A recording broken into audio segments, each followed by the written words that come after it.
¿Qué es el síndrome de distrés respiratorio agudo? Es un síndrome clínico caracterizado por disnea intensa de inicio rápido, hipoxemia grave y la presencia de infiltrados pulmonares difusos bilaterales. Dichos infiltrados son causados ¿por qué? Por el edema pulmonar e intersticial que existe a nivel pulmonar. Y recuerden que el edema pulmonar en el SDRA tiene que ser de causa no cardiogénica. Ya eso es algo que estábamos mencionando y ya haciendo, haciendo hincapié el día de ayer. Bien. Las definiciones, como les mencionaba, no han ido cambiando a lo largo de los años. La última definición que tenemos es que debe presentar un inicio agudo de al menos 7 días de inicio clínico. Las imágenes que podemos nosotros realizar en una SDA son rayos X, tomografía o en su defecto un ultrasonido, donde tenemos que evidenciar el edema pulmonar.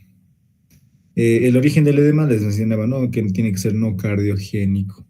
Y para descartar cualquier alteración cardíaca, se usa la ecografía como método de descarte, ¿ya? O la evaluación clínica, si es posible. En relación a la oxigenación, pues tenemos dos valores que tenemos que ver bien importantes, ¿no? El PAFI, que es el índice de Kirby, y el SAFI, que es la relación entre la saturación y la FiO2. ¿Cuándo decimos que es SDRA? Cuando la PAFI está por debajo de 300 o cuando la SAFI está por debajo de 315 o 310. Bien. Antiguamente se decía, ¿no?, que el SDRA, para definir SDRA tendría que haber una ventilación mecánica invasiva, pero actualmente no. Ya un paciente que no está intubado, un paciente que está recibiendo oxígeno de alto flujo a más de 30 litros por minuto, ya se habla de un SDRA. Bien. La epidemiología, hemos visto ayer, nada más importante. Esto es importante, ¿no? Las causas de SDRA, que ayer hemos visto. Hay dos causas de origen local y origen sistémico. Cuando hablamos de origen local, hablábamos de un daño directo a nivel pulmonar. En este caso, ¿qué teníamos? Neumonía, ya una infección a nivel pulmonar, ya sea neumonía bacteriana o neumonía vírica, ¿no? Eso se ha disparado en la pandemia, ¿no? Cuando existían los casos de SARS-CoV-2, pues existían muchos pacientes que llegaban a realizar un síndrome de distrés respiratorio, ¿ya? Entonces, de causa local es todo lo que daña al pulmón directamente. Y de causa sistémica, pues la más común es la sepsis, ya la sepsis extrapulmonar. Por ejemplo, una sepsis de foco urinario que, bueno, que ha iniciado ahí, ¿no? O una sepsis que ha iniciado a foco abdominal. Ya ese es el origen sistémico, cuando la sepsis no se ha originado a nivel pulmonar, porque igual existe, ¿no? Sepsis de foco pulmonar es dentro de las clasificaciones de la sepsis han de estudiar en el primer lote. Politraumatismos, bien importante, ¿no? Embolias grasas, politransfusiones, pancreatitis, ahogamientos. ¿Ya? ¿Quién más se quiere unir? Eso, la María López se unió. Ya. Uy, alguien más quiere unirse. ¿Quién es? Lizeth Caliza. Ya se están uniendo mis muchachos. Ya.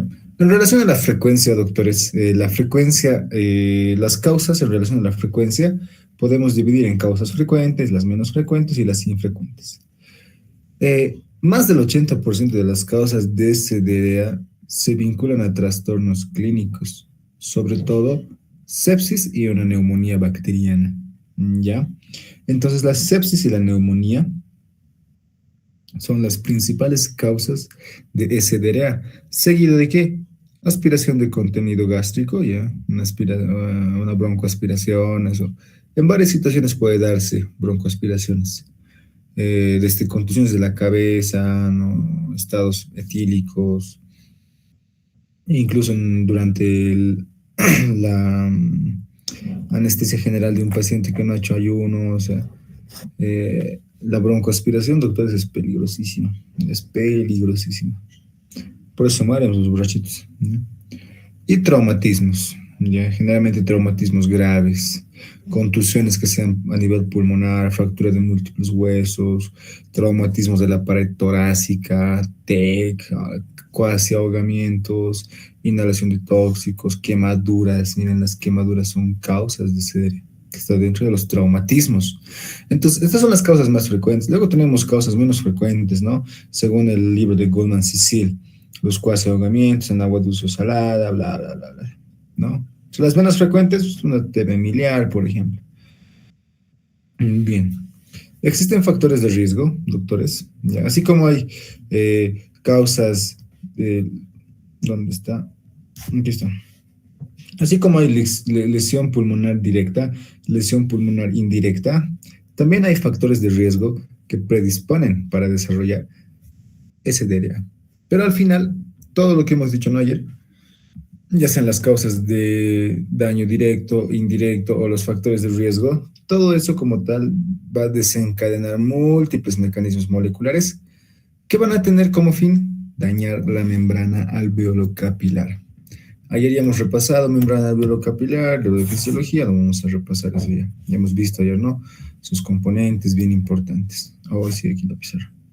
Bueno, un componente importante, les decía, es el surfactante, ¿no? Esa proteína que es, bueno, es surfactante, recuerden, ¿no? Que tiene su parte lipídica, su parte proteica, ¿no? Y es secretado por los neumocitos tipo 2, ¿ya? Ahora, cuando hablábamos del SDRA, les mencionaba, ¿no? Que el SDRA en su fisiopatología lo dividimos en tres fases. La fase exudativa, que dura los primeros 7 días. En esta fase hay una característica importante, es el edema que va a existir. El edema y la formación de la membrana, de las membranas hialinas, ¿ya? Y la fase proliferativa, que se caracteriza más que todo por una inflamación intersticial. Y hay un cambio inflamatorio a este nivel. Los neutrófilos que predominan en la fase exudativa, aquí son reemplazados por linfocitos. Esta fase proliferativa dura desde el día 7 hasta el día 21. Y a partir del día 21, que es más o menos la tercera semana, comienza la fase fibrótica, ¿no? La fase fibrótica, la fibrosis. Eh, bueno, dependiendo, ¿no? De cómo va a evolucionar el paciente, la fibrosis es uno de los caminos que puede llevar el SDRA, pero también puede existir que desde la fase proliferativa existe una recuperación espontánea, ¿ya? Bien, lo que habíamos mencionado. La fase exudativa, que es los primeros 7 días después del desencadenante, se caracteriza por qué va a haber una lesión de la barrera o la membrana alveolo-capilar. Y aquí está en el libro de Harrison, te muestro, ¿no? Tenemos aquí la membrana alveolo-capilar, ¿no? Formada por neumocitos tipo 1, el intersticio, el endotelio. Después aquí de celestito vemos la membrana basal del epitelio alveolar, la membrana basal del endotelio alveolar. Miren aquí en el intersticio que tenemos, tenemos fibroblastos, ¿ya? Entonces recuerden, ¿no? En el espacio alveolar, ¿qué tenemos? ¿Qué células tenemos? Los neumocitos tipo 1, los neumocitos tipo 2 y tenemos macrófagos alveolares, ¿ya? Ahora, ¿qué es lo que pasa cuando existe una lesión, daño? El desencadenante, en este caso, que puede ser no cualquier sustancia, como habíamos dicho, una infección, una sepsis, una pancreatitis, ¿no? Cualquier cosa. Lo que va a generar es la activación de diferentes células, entre las cuales tenemos, por ejemplo, los macrófagos. Ya, los macrófagos alveolares, cuando se activan, van a liberar diferentes citocinas, diferentes quimiosinas, ¿ya? Factor necrotumoral alfa, el MIF, interleucina 6, interleucina 8, y si te das cuenta, muchas de estas citocinas van a llamar más células, en este caso la interleucina 8, ¿no? Lo que recordamos de inflamación, ¿qué función tiene? Llamar neutrófilos, ¿no? Entonces va a estimular que los neutrófilos salgan de los capilares, hagan diapédesis y vayan hacia los alveolos. Dentro de los alveolos, los neutrófilos van a hacer, o sea, van a hacer un desmadre total. Van a liberar diferentes sustancias, entre las cuales tenemos proteasas, oxidantes, especies reactivas de oxígeno, factor activador plaquetario, leucotrienos. Entonces, ¿qué genera todo esto? Las proteasas van a degradar, si bien al patógeno, pues van a destruir también a las células alveolares, a los neumocitos tipo 1. ¿Qué más van a destruir las proteasas? Miren esta capita que teníamos aquí de surfactante. Esa capita de surfactante se destruye, porque recuerden, el surfactante también está formado por proteínas. Entonces las proteasas destruyen el surfactante. Hacen que las células, los neumocitos tipo 2, en este caso, todo el surfactante que produzcan, pues, ya no sirva, ya no sirva, ¿ya? Además, recuerden, ¿no? Estas quimiosinas, estas citocinas, como tal, lo que hacen es aumentar la permeabilidad vascular. Esto por inflamación. Ustedes saben que el aumento de la permeabilidad es para que se extravase el líquido y se extravasen también las células, hagan diapéresis. El epitelio alveolar, o sea, las células los neumocitos tipo 1, van a entrar en un proceso de necrosis o apoptosis, van a empezar a morir. Entonces, el epitelio alveolar igual se hace muy permeable, ya igual se hace permeable. Y es lo que les mencionaba ayer, ¿no? Primero se hace permeable el endotelio capilar. Entonces, el líquido sale primero al intersticio. Entonces, se genera primero, ¿qué? Un edema de tipo intersticial, que predomina principalmente en las bases pulmonares, vemos los edemas, ¿no? Pero posteriormente, poco a poco se va a empezar a dañar el epitelio alveolar y el edema va a ser también alveolar. Entonces, aparte de tener patrón intersticial en la radiografía, vamos a tener también un patrón alveolar, ¿ya? Los alveolos se van a llenar de líquidos y ya no va a haber oxígeno que llegue aquí, ¿ya? Ya no va a haber difusión de gases, se altera esta unidad, ¿ya? Esto miren que era bien bonito, la barrera, la membrana alveolo-capilar, se altera completamente, miren cómo aumenta el tamaño, ¿ya? Por aquí ya no difunden los gases, ya no sale CO2 y ya no entra oxígeno. Entonces, ¿el paciente qué hace? Hipoxemia y hace hipercapnia, retiene CO2 y no puede meter oxígeno. ¿Eso qué genera? Que la sangre no se oxigene y pase de un lado a otro. ¿Y eso cómo se llama? Shunt. Van a haber cortocircuitos.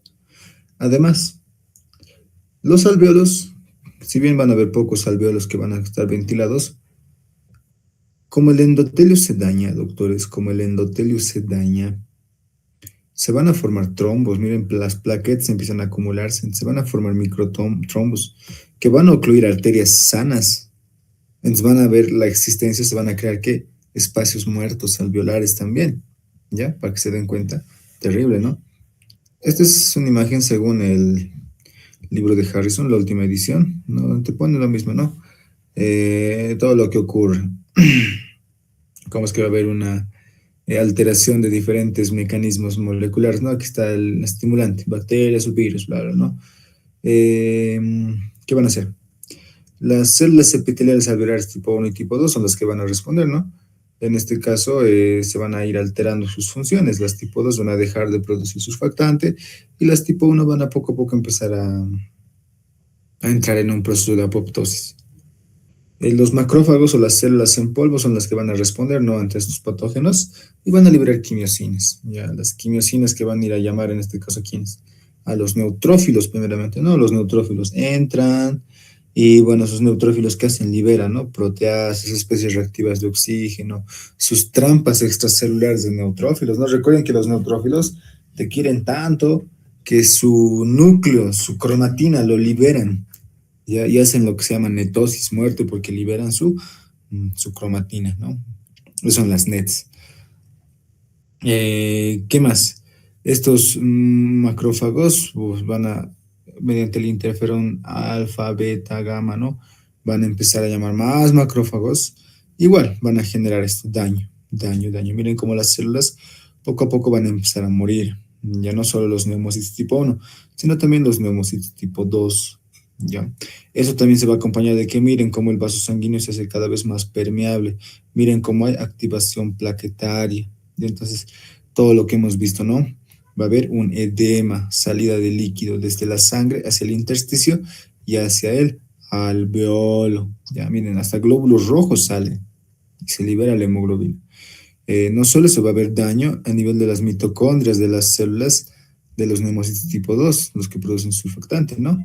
Y bien, los fibroblastos igual van a empezar poco a poco a proliferar, eso más adelante vamos a ver. Va a haber depósitos de fibrina, se alteran las bombas de sodio, potasio, TPase, y bueno, una gran maquinaria que se va a ir activando, ¿no? Bien. Y esto les decía, ¿no? Se va a formar lo que se conoce como la membrana hialina. Esa membrana hialina, ¿por qué está formada?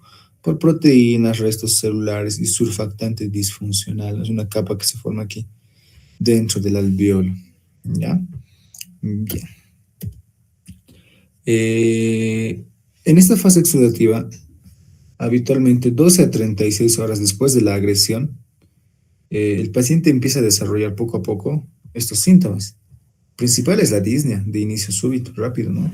No es una disnea que se va instaurando con el tiempo, sino es una disnea que progresa en días, como han visto, incluso en horas, hasta 36 o 12 horas ya puede el paciente empezar a presentar disnea, taquipnea, respiración superficial, aumento del trabajo respiratorio, hipoxemia, fatiga respiratoria, ¿ya?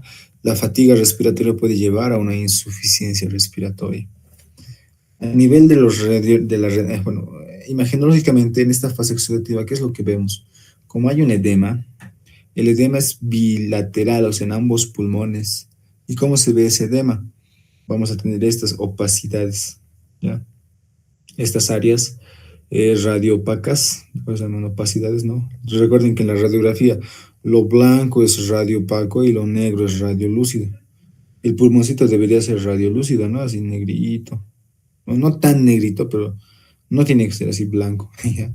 Entonces ahí vemos opacidades pulmonares bilaterales que son compatibles con edema pulmonar. Pueden ser extensas, como en este caso, miren, en la plaquita vemos opacidades bilaterales que muestran edema, ¿ya? Y es bastante extenso, miren, ambos campos pulmonares están cubiertos, ¿ya? Como tal, esto solo te dice que tiene edema el paciente. No te dice si es de origen cardiogénico, no cardiogénico, si es por una neumonía, ¿no? Entonces, esto es una prueba más, digamos, que suma a tu diagnóstico. Por eso es importante diferenciar, ¿no? El SDRA de un edema agudo pulmonar cardiogénico. En el edema agudo pulmonar cardiogénico, en esta plaquita también yo puedo ver cardiomegalia. Ya, es un dato que se puede observar. Redistribución vascular y derrame pleural. El derrame pleural se lo ve aquí, ¿no? Con borramientos costodiafragmáticos, de los ángulos costodiafragmáticos, ¿ya? Signos de hipertensión venosa, pero por otra parte en el SDRA vamos a ver infiltrados, edema y ausencia de cardiomegalia, menor derrame pleural y ausencia de redistribución vascular típica, ¿ya? Pero ninguno de estos hallazgos es absolutamente diagnóstico, ¿ya? Por eso no existe un factor de riesgo claro para SDRA y debemos investigar una causa cardíaca mediante ecografía. En la tomografía, esto es bien importante. En el SDRA, doctores, la afectación no es homogénea. ¿Qué quiere decir? No se afecta todo el pulmón de manera uniforme. O sea, el daño no va a ser uniforme, no va a ser homogéneo, ¿ya? Sino van a haber áreas con más daño que otras. Incluso van a haber áreas, y esto es bien importante, van a haber áreas del pulmón que están sanas, que no están dañadas. ¿Por qué es importante eso, doctores? Estos pacientes necesitan oxígeno, necesitan ventilación, ¿ya? Si tú le das, bueno, imaginen que no, que van a intubar al paciente, van a hacer la configuración del aparato, del respirador, ¿no? Si tú le das más volumen o un exceso de volumen, estas áreas que están sanas, ¿qué va a pasar? Vas a hacer que estallen, que exploten, vas a generar un volutrauma o un barotrauma, ¿ya? Hay un concepto aquí que es el baby lung. ¿Han escuchado hablar del baby lung? ¿Saben qué es el baby lung o pulmón bebé? ¿Alguien sabe?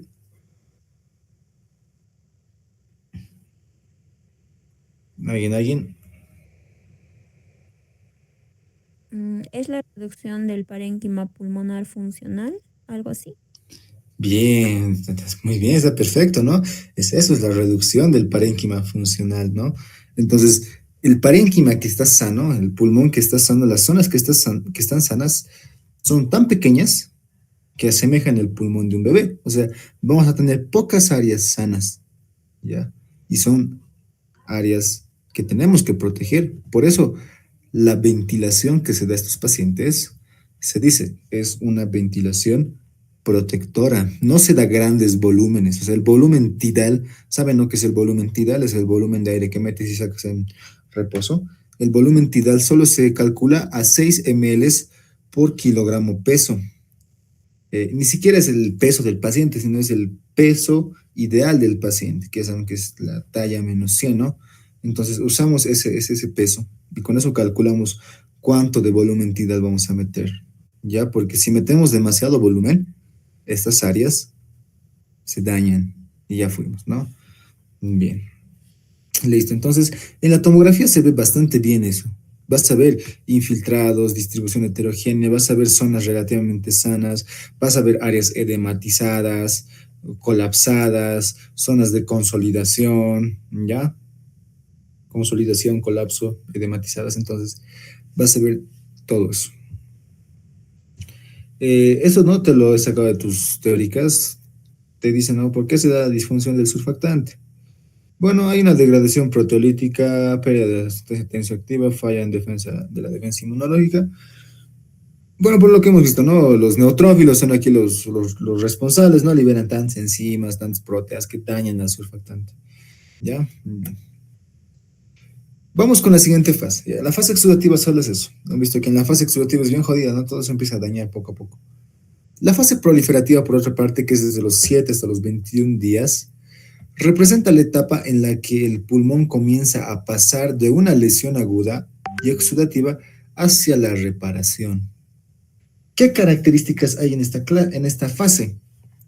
Poco a poco disminuye la lesión inflamatoria, se organiza el exudado. ¿Qué quiere decir que se organiza el exudado? Que ese exudado poco a poco se va a ir reabsorbiendo. Se va a ir reabsorbiendo, ¿no? El alveolo que estaba así bien edematizado, poco a poco empieza a reabsorberse el edema, ya sea por el sistema linfático, eh, porque los canales poco a poco empiezan a funcionar, ¿no? Entonces va a haber una organización del exudado. Eh, los neumocitos tipo 2 van a empezar a proliferar y estos neumocitos tipo 2, doctores, van a empezar a reponer a los neumocitos tipo 1. Actúan como unas células progenitoras, si quieren verlo de esa manera, ¿no? Estos neumocitos tipo 2 empiezan a proliferar y empiezan poco a poco a diferenciarse en neumocitos tipo 1 para reparar la pared alveolar, ¿ya? Aparte, los neumocitos tipo 2, como disminuye la inflamación, ¿no? Como disminuye la inflamación, entonces el surfactante poco a poco empieza a hacerse más funcional, ¿ya? Y comienza la reparación del epitelio alveolar, ¿ya? Se van a remover las células apoptóticas, los mediadores inflamatorios, eh, bueno, y podemos tener dos desenlaces de esta fase.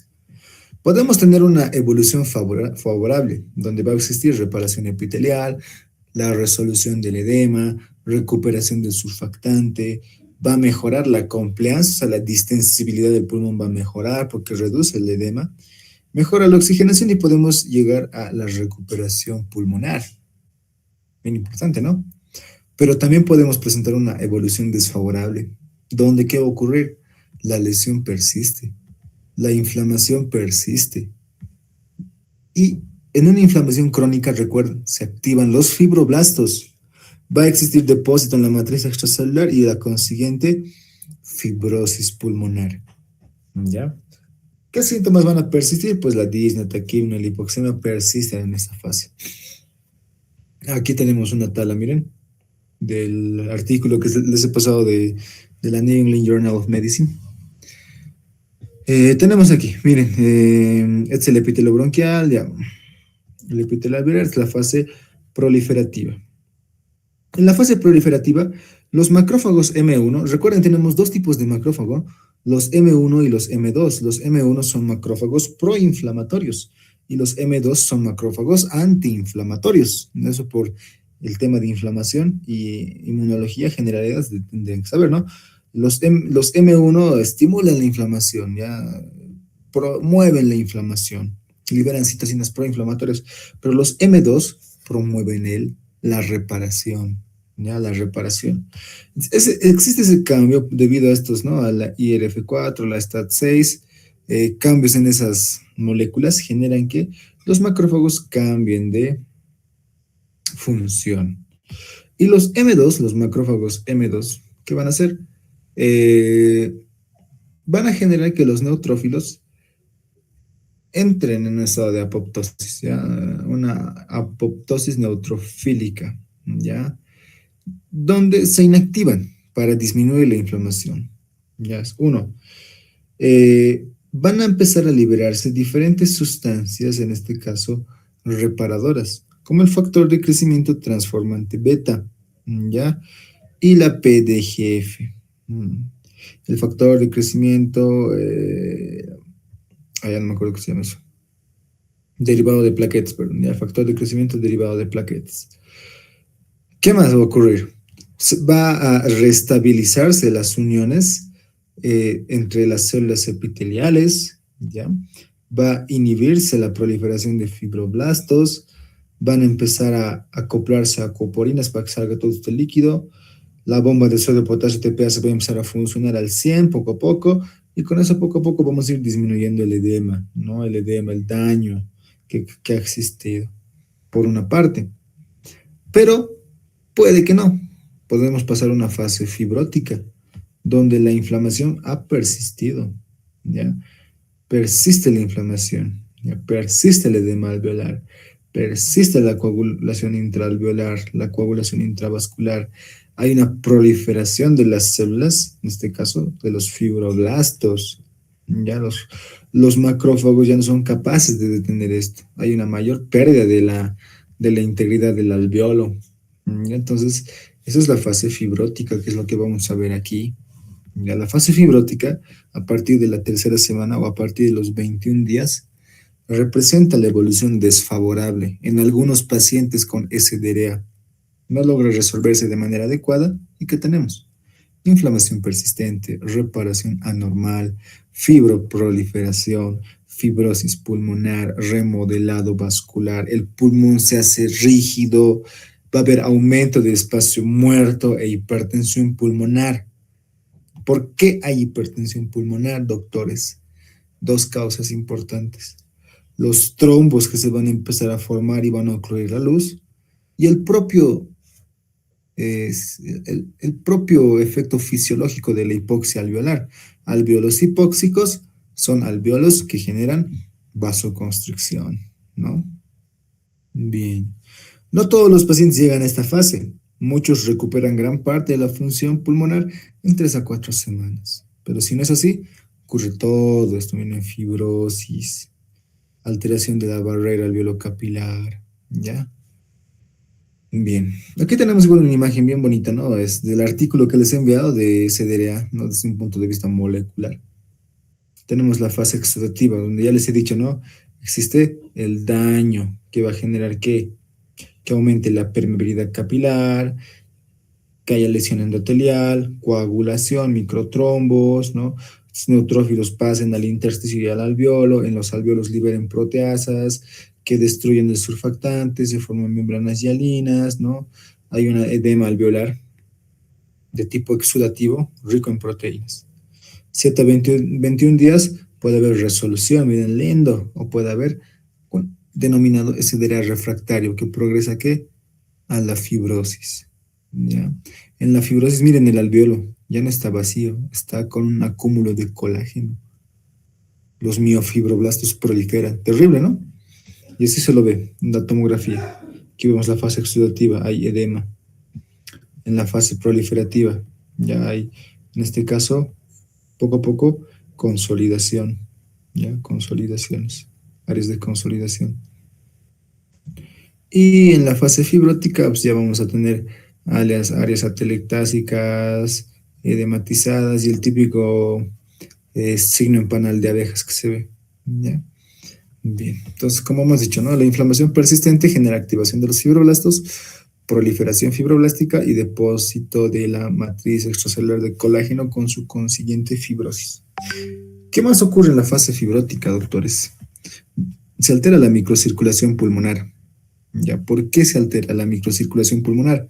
Porque a nivel pulmonar no solo se altera pues, el parénquima, ya no hay una proliferación fibrosa solo del intersticio, de los alvéolos, no, sino también los vasos sanguíneos van a tener una proliferación de fibroblastos. Entonces la capa íntima, va a empezar a engrosarse, ya va a estrechar la luz de la pared, poco a poco va a generar oclusión de los vasos, aumenta la resistencia y eso genera hipertensión pulmonar.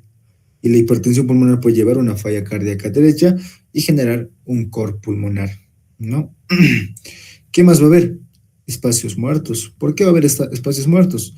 Porque las arterias sanas, por así decirlo, de los alvéolos que están relativamente sanos, también se trombosan.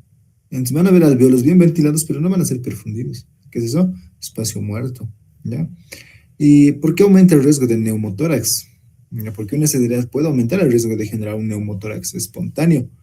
Eso se da porque la fibrosis, más la distorsión acinar, más las áreas de enfisema por destrucción que va a haber, enfisema-like, no es un enfisema como tal, y la formación de bulas que ya hemos visto, ¿no? Que son las bulas, genera mayor fragilidad pulmonar, lo que puede generar que en cualquier momento, pues el aire, el parénquima, se desgarre, se rompa y el aire salga al espacio pleural y genere un neumotórax, ¿ya? Esta es la comparación entre las tres fases, la exudativa, la proliferativa y la fibrótica. Ya es bien importante saber eso, el tiempo, proceso. Miren, los neutrófilos cómo predominan en la fase exudativa. Y en la fase proliferativa, poco a poco los neutrófilos disminuyen su concentración y son reemplazados poco a poco por linfocitos. Bien, estos son los medidores moleculares que te mencionan en su teórica. Muchas cosas no hay. Aquí te mencionan, ¿no?, que los inflamosomas más participan en el proceso de SDRA, pero anatomopatológicamente, doctores, ¿qué vemos? Macroscópicamente vamos a ver, evidenciar, ¿no?, el edema pulmonar, intersticial, alveolar, peso y consistencia de los pulmones van a ser, ¿no?, más pesados, más rígidos por la pérdida de la compliance, va a haber congestión intensa y un exudado. Pero a nivel microscópico vemos la congestión, el edema, inflamación, las membranas hialinas, podemos ver aquí, ¿ven? Membranas hialinas que se forman. En una fase aguda exudativa, pues va a haber un exudado, un edema, formación de membranas hialinas. En la fase proliferativa posterior a una semana, va a haber una hiperplasia del epitelio, ¿ya?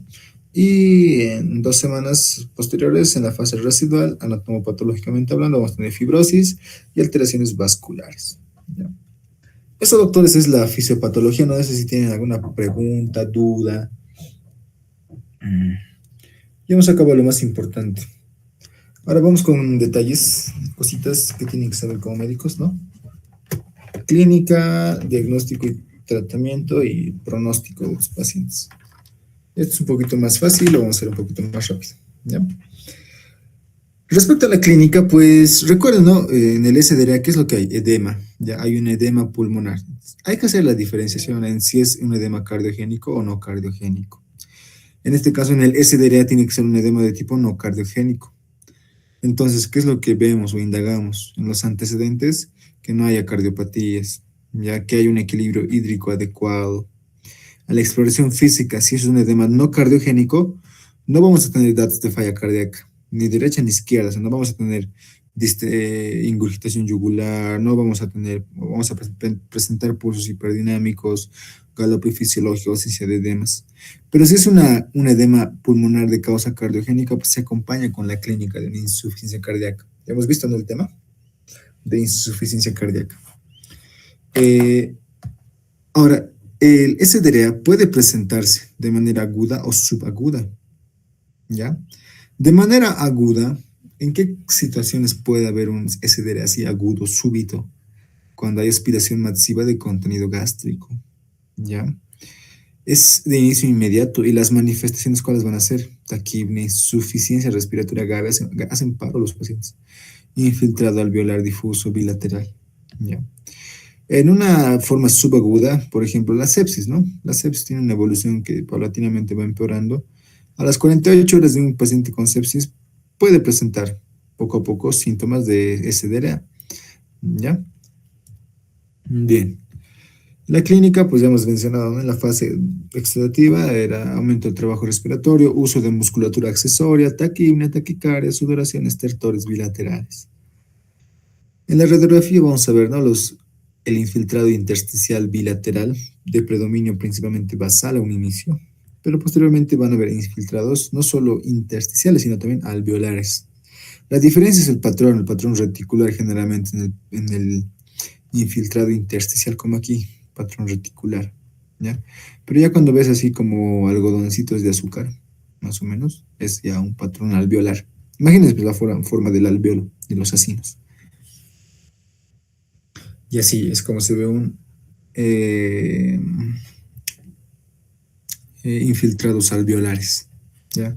Muy diferente, ¿no? De los intersticiales y los alveolares. La evolución puede ser, en este caso, una evolución fulminante, o sea, un empeoramiento en 24 48 horas, hipoxemia extrema, muerte. ¿Ya? Esta evolución fulminante del SDRA es la presentación menos frecuente, afortunadamente. Podemos presentar una resolución rápida con una mejoría 48 a 72 horas después, una evolución fibrótica que va a caracterizarse por un empeoramiento progresivo 15 días posteriores, fibroproliferación, fibrosis, insuficiencia respiratoria progresiva y alta mortalidad. O una evolución bifásica, donde hay un empeoramiento durante los 10 primeros días, pero hay un periodo de estabilidad y posterior mejoría. Semiológicamente, no, la semiotécnica en la inspección de un paciente con SDRA, ¿qué vamos a ver? Un tórax asimétrico, en caso de que exista un traumatismo. Signos de insuficiencia respiratoria, aleteo nasal, uso de musculatura accesoria. ¿Qué más? Coloración azulada, ¿ya? Una respiración con uso de músculos accesorios, taquipnea, bueno, que se ha invertido. Expansión torácica limitada, tiraje intercostal supraesternal y supraclavicular. ¿Ya? A la palpación, ¿qué vemos? Aumento del frémito vocal. No sé si han hecho semiología de tórax. Si han hecho, pues. Y si van a hacer, aprovechen en hacer toda la semiología con sus pacientes.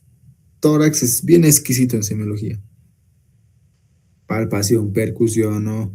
Las decía el paciente 33, AE1. Entonces, aprovechen a sus pacientes ya cuando vayan al hospital a hacer prácticas, ¿no? Y recuerden que en clínicas son sus pacientes, pueden hacer lo que quieren, siempre con respeto, pero ¿ya? En la percusión se presenta sonoridad de tipo matidez, ¿no? Recuerden que los pulmones son claros, pero como están llenos de líquidos, matidez, ¿no?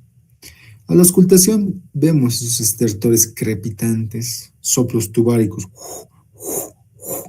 y sibilantes roncantes, también llamados. ¿Verdad? Bien, puede haber disminución o abolición incluso del murmullo vesicular en áreas edematizadas. Bien, y esta es la tirada clásica, ¿no? Del SDRA: disnea intensa, hipoxemia y los infiltrados pulmonares bilaterales de aparición aguda. Ahora, hay periodos clínicos del SDRA, por si acaso. Clínicamente podemos dividirlo en 4 fases al SDRA. Una fase inicial, donde todo es normal, ¿ya? Una fase latente, 6 a 48 horas después del inicio. Apariencia clínica estable, hiperventilación, hipocapnia, moderado incremento del trabajo respiratorio, anormalidades en la radiografía de tórax, la fase latente. En la fase de insuficiencia respiratoria tenemos taquipnea, disnea, estertores, infiltrados, difusos. Y en la fase de consolidado ya tenemos hipoxemias refractarias y acidosis respiratoria y metabólica, ¿ya? Esto es bien importante, doctores. Pregunta de examen, ¿no? La clasificación según Berlín. ¿Cómo lo divide al SDRA? Leve, moderado y grave. Ya. Si la PAFI está entre 200 y 300 es leve, moderado entre 100 y 200 y grave por debajo de 100. ¿Por qué es importante eso? Porque esta gravedad es un indicador de mortalidad. Mientras más grave sea esto, mayor riesgo tienes de morir, en otras palabras. ¿Ya? Hay estudios que te indican eso, que te vamos a ver. En el caso de que uses la SAFI, estos son los parámetros, ¿no? Entre 310 y 460 es un leve, 160 y 310 es moderado, y por debajo de 160 es leve, la SAFI, ¿no? SAFI, ahorita sáquense su SAFI, a ver, 99 entre 0.29, ¿cuánto sale? Ya, bueno, ¿cuánto estarán saturando? Bien. Hay complicaciones del SDRA, ¿no? Generalmente las complicaciones son relacionadas con la ventilación mecánica. ¿Qué complicaciones va a haber? Neumotórax, enfisema subcutáneo, neumomediastino, ¿ya? Eso se relaciona con las presiones elevadas que se manejan durante una ventilación mecánica por la sobredistensión y la lesión pulmonar inducida por ventilación. ¿Qué otras complicaciones infecciosas igual hay? Ya es asociado al uso de ventilación mecánica. Más adelante vamos a ver esto, lo que se conoce como BILI.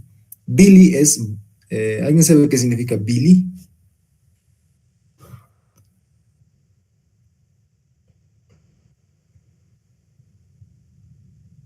B chica y L.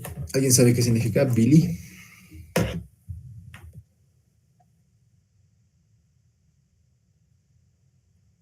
Bien, Catherine, no, BILI. Bien, Catherine, exactamente eso significa. Ventilation Induced Lung Injury, ¿no? Lesión, ay, perdón. En español sería lesión pulmonar inducida por el ventilador. Recuerden que en inglés pulmón es lung. Entonces, bien, eso vamos a ver más adelante en qué consiste. El diagnóstico, pues, se basa, ¿no? En este caso, en cuatro pilares. La anamnesis y la exploración física. Siempre empezamos por eso. La clínica es el pilar, ¿no? Alteraciones fisiológicas, sobre todo las alteraciones en la gasometría. Vamos a ver, ¿no? Hipoxia, hipercapnia, acidosis en ciertos casos de origen respiratorio, ¿no? Hallazgos radiográficos o tomográficos o de ultrasonido y otras pruebas encaminadas a identificar causas. ¿Ya? Si hablamos de sepsis, pues pediremos, ¿no? Todo el esquema SOFA. Si hablamos de una neumonía, pues todo esto se acompañará pues, de algún cultivo, ¿no? Un cultivo en tibiograma.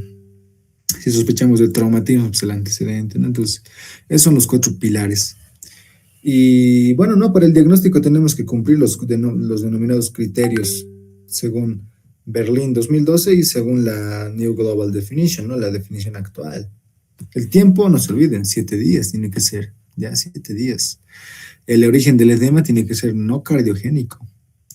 Imágenes del tórax, en este caso, según la nueva definición, podemos usar rayos X, tomografía o ultrasonido, donde vemos las líneas B y la consolidación. La oxigenación podemos usar el índice de Puffy, el índice de Kirby o la SAFI, un Puffy por debajo de 300 o una SAFI por debajo de 315. Eso acompañado, si se tiene, si no se tiene, no importa, si se tiene de una PIP, ya una presión, la presión positiva al final de la expiración o la CPAP, ya mayor a 15. O la HFNO, ¿qué es HFNO? Es High Fluid Nasal Oxygen, oxígeno nasal de alto flujo. O sea, tenemos que ver que el paciente está recibiendo más de 30 litros por minuto, ya por flujo, por vía nasal. En relación al soporte ventilatorio, antes no requería una ventilación ya sea invasiva o no invasiva, pero mecánica, ya. Pero actualmente no. Los pacientes pueden o no pueden estar sometidos a una ventilación mecánica. Ya, con un HFNO de más de 30 ya es un criterio diagnóstico. En recursos limitados, bueno, en contextos donde hay recursos limitados, de acuerdo a la modificación de Kigali que se ha hecho, pues se permite, ¿no? Usar el índice de SAFI en vez de tener gases arteriales y no se necesita la PIP, ¿no? Y la severidad, pues igual la dividimos, ¿no? En mediano, moderado y severo. Mediano o leve, perdón, leve, MELTS leve, cuando la SAFI está por debajo de 300, la PAFI está por debajo de 300 y la SAFI por debajo de 315. Moderado entre 100 y 200 y la SAFI entre 148 y 235 y severo por debajo de 100 y la SAFI por debajo de 148. Eso todo lo que hemos dicho ratos está aquí resumido. Bien, respecto al diagnóstico, ¿no? Diagnóstico así. Las diferentes pruebas que podemos pedir. Electrocardiograma, pues te va a orientar a que no hay alteración del ventrículo, ¿no? No puede haber máximo una taquicardia sinusal y nada más, pero si fuese cardiogénico, pues vamos a tener datos de crecimiento ventricular derecho, etc. Radiografía de tórax, como hemos visto, y Bueno, respecto a la gasometría, que es una de las pruebas que se pide, igual, porque si estos pacientes se intuban, a los pacientes intubados, ¿quién sabe cada cuánto se le hace una gasometría a un paciente intubado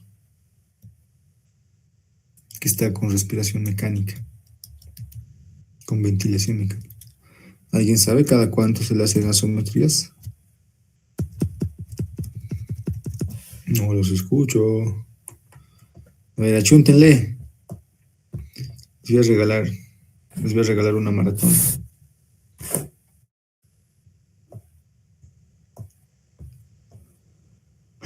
Nada. Se va la oferta. En 3, 2, 1. Catherine, ya estabas animándote.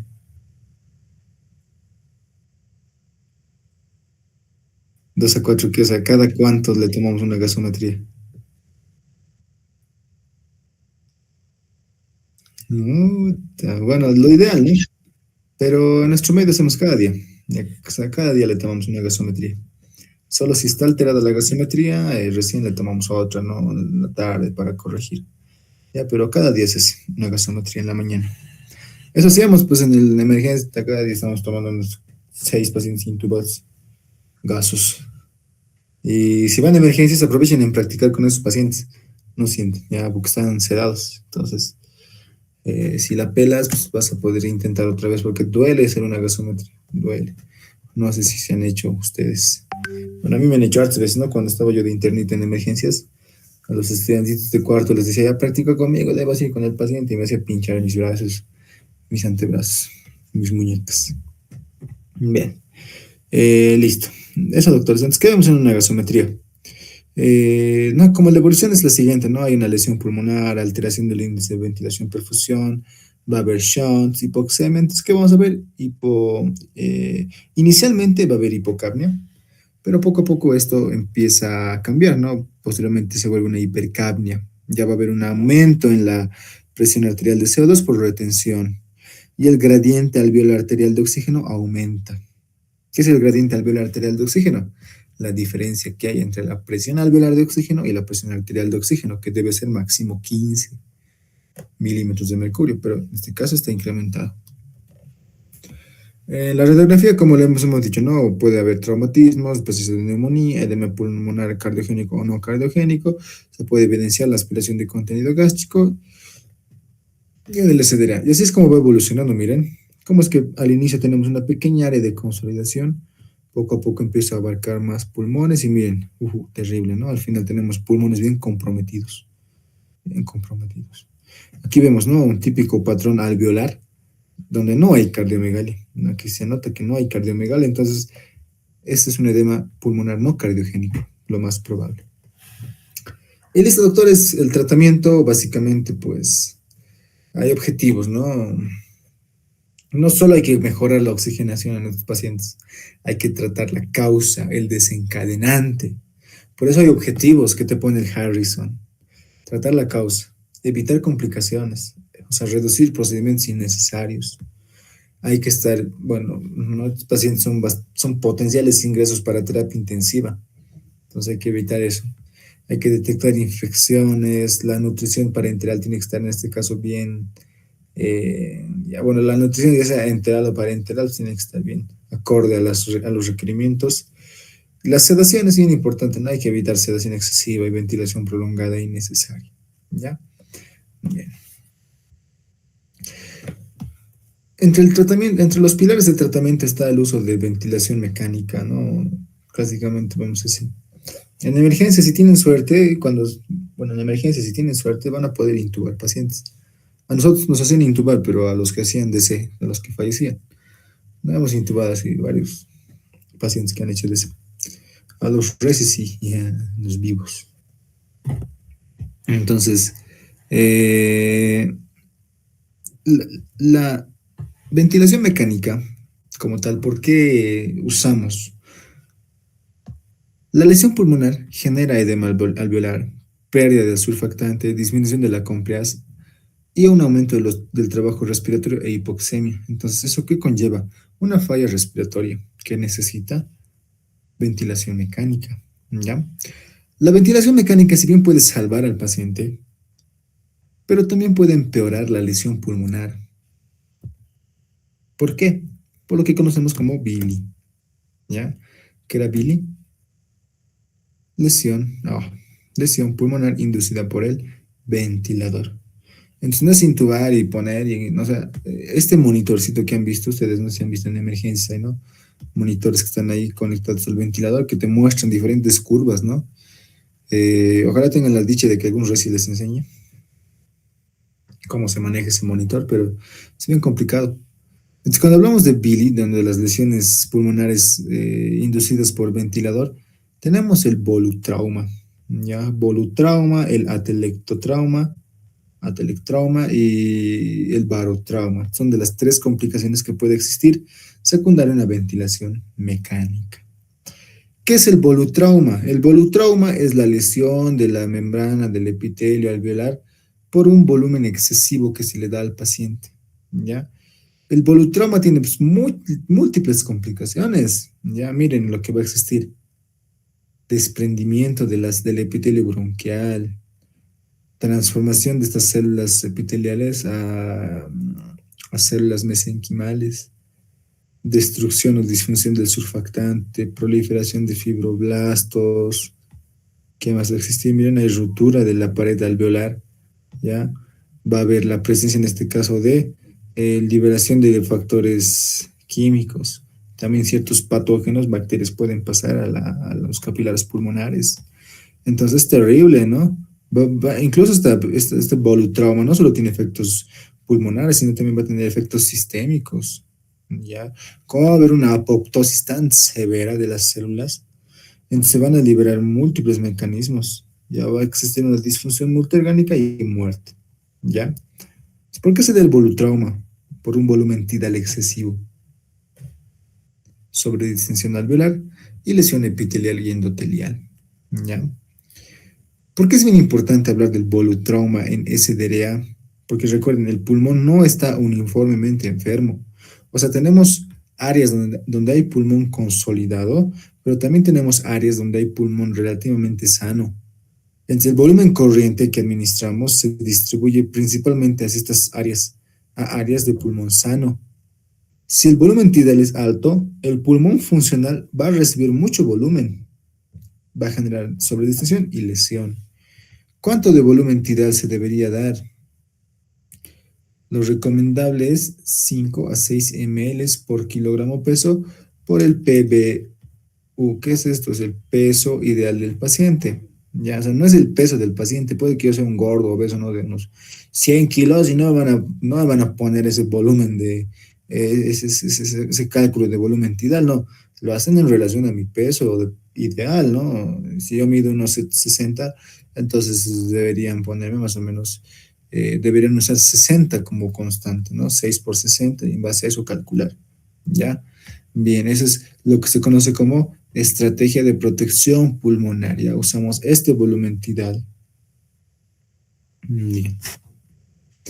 El atelectrauma, ¿qué es atelectasia? Es cuando el pulmón colapsa. ¿Por qué se da eso? Esa es otra complicación. O sea, el volutrauma es por un volumen tidal excesivo, mucho volumen. Pero el atelectotrauma es cuando la PIP es insuficiente. ¿Qué es la PIP? PIP significa, en inglés está, ¿no? Aquí está.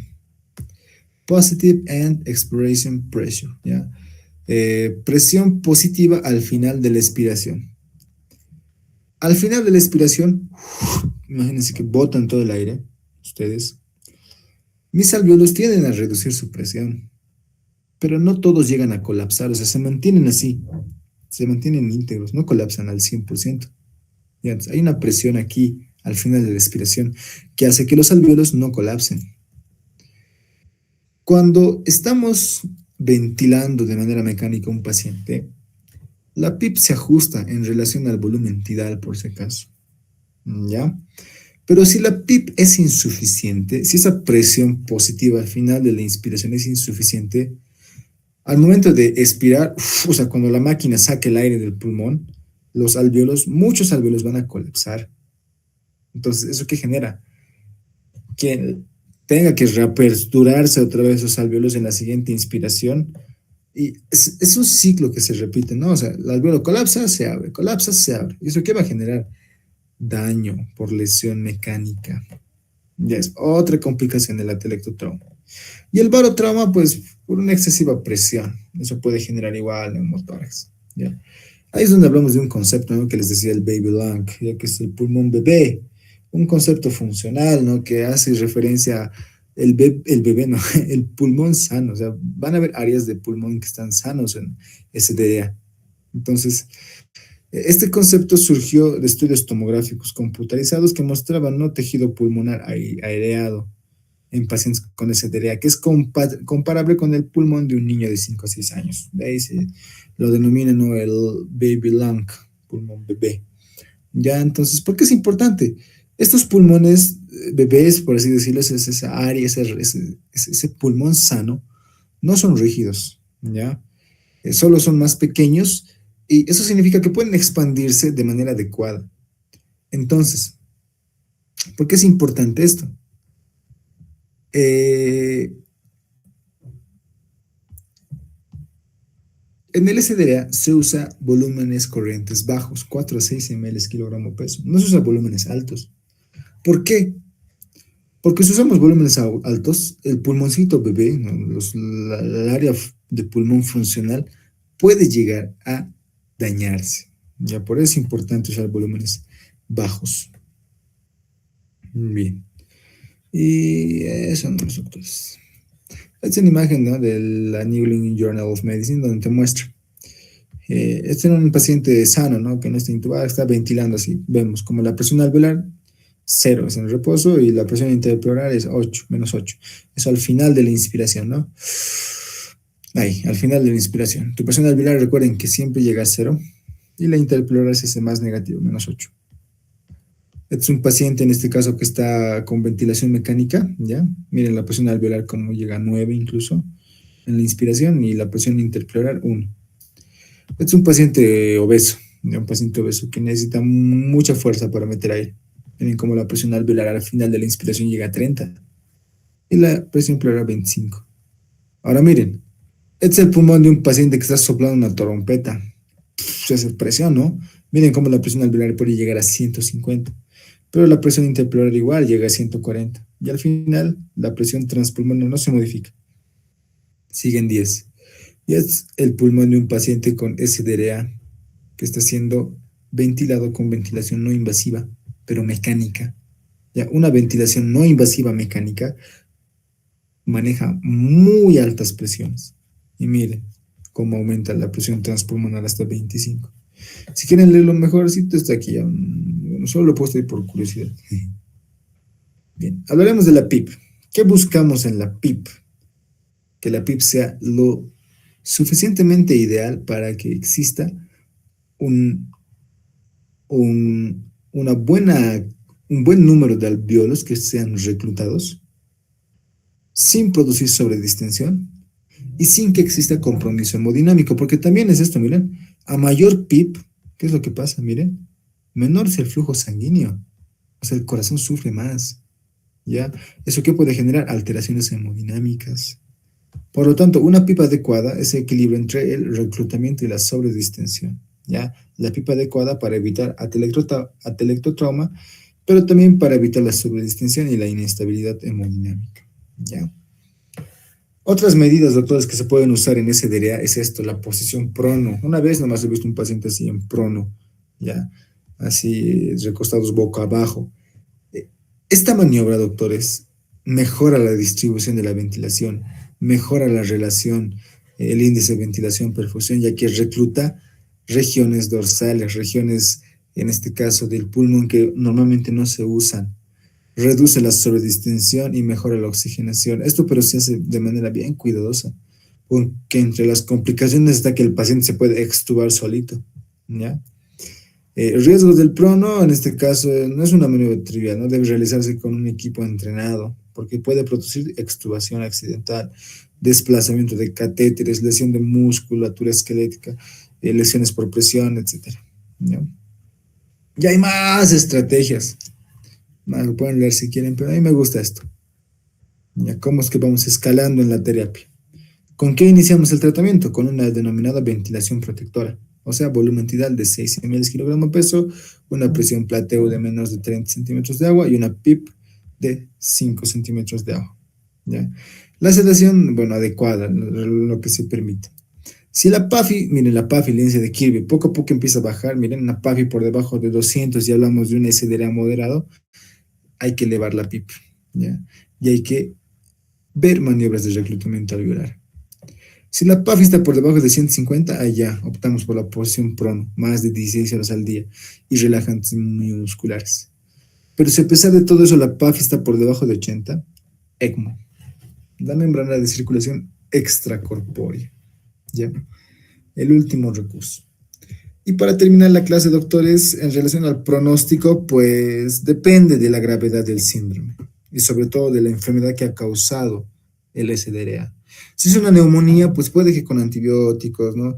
Lleguemos a de bacteriana, ¿no? Si es una neumonía bacteriana, puede que con tratamiento de la neumonía el SDRA mejore. Pero imagínense que fuese una sepsis complicada, grave, ¿no? Entonces, depende de eso. Y en relación a la gravedad del SDRA, igual la mortalidad, miren cómo incrementa, ¿no? Un SDRA leve tiene una mortalidad de 34.9%, moderado de 40% y grave de 46%. Pese a eso, si se han dado cuenta, la mortalidad es estrecha, o sea, no es como que existe una gran diferencia entre un grupo y otro, ¿ya? En el SDRA el pulmón inicia el problema, pero frecuentemente son la sepsis o el fallo multiorgánico lo que mata al paciente. Y también depende del paciente, ¿no? Y factores extrapulmonares y relacionados con el SDRA. Factores extrapulmonares, pues la edad avanzada, la sepsis, fallo multiorgánico y así, ¿ya? Y bueno, doctores, muchas gracias. Ay, por su atención. Ese tema sí me ha gustado, bonito, bonito tema. Ya. No sé si tienen alguna pregunta, duda. Me ha agradado que hayan estado hasta aquí. Y listo, doctores. Ya nos vemos en otra oportunidad, otra clase gratuita. Con los inscritos, el día miércoles vamos a tener una clase de farmacología ya con los inscritos. Vamos a ver AINES y anestésicos locales. El día viernes vamos a ver anticonvulsivantes conmigo. El día sábado vamos a ver TEP, tromboembolismo pulmonar. Y si alcanzamos, pues el día domingo ya veríamos insuficiencia respiratoria. Pero si no es así, el sábado y el domingo hacemos TEP y la siguiente semana hacemos insuficiencia respiratoria.